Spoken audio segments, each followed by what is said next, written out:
Bonjour à tous, nous allons voir aujourd'hui dans cette démonstration comment mettre à jour la partie hyperviseur d'un cluster Nutanix. Donc cette démonstration est valable aussi bien pour VMware, Hyper-V ou KVM. Donc nous sommes ici en possession d'un cluster de 4 nœuds sous VMware 6 qui a été installé en Update 1 et nous allons tout simplement mettre à jour chaque ESX au travers de la console Prism de Nutanix vers la version 6.0 Update 2.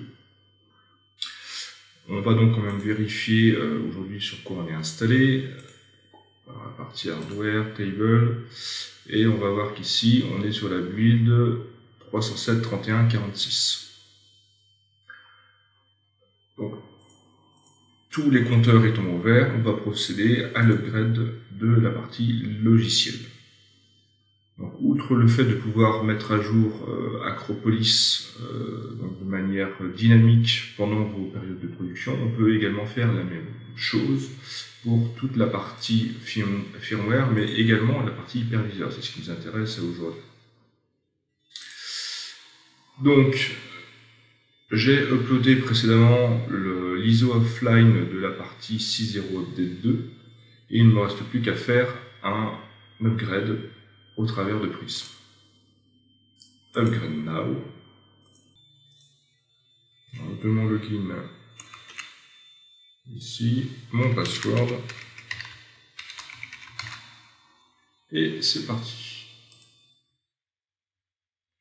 Donc là, Nutanix ayant en possession son image pour du VMware 6.0 Update 2, donc certifié aujourd'hui par Nutanix, il ne reste plus qu'à lui faire exécuter, ou c'est plutôt lui qui va le faire tout seul, exécuter toutes les tâches nécessaires à la mise à jour de l'hyperviseur, à savoir le passage en mode maintenance, la réinstallation, le réimageage de l'hyperviseur pour le remettre en production et rebasculer les VM derrière. Alors, bien évidemment, il vous faudra la partie DRS pour VMware, donc à savoir la licence entreprise pour réaliser cet exercice.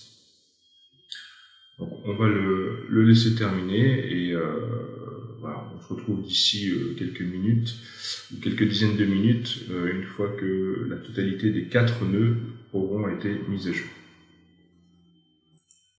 La migration est maintenant terminée, donc tous nos hyperviseurs viennent de passer en 6.0 Update 2. On va juste regarder pour la petite histoire ce qui s'est passé pendant l'exercice d'upgrade. Donc si on prend par exemple un hôte, donc il a téléchargé le bundle de l'hyperviseur que l'on a téléchargé auprès de VMware, que l'on a uploadé dans Prism.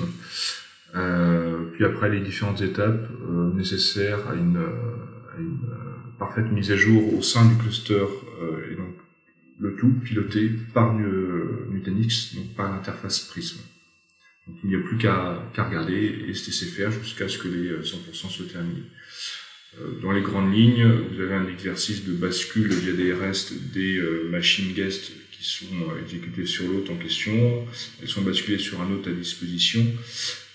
Puis après, le SX se met en mode maintenance, fait ses tâches de mise à jour, quitte le mode maintenance pour se voir réattribuer des nouvelles VM.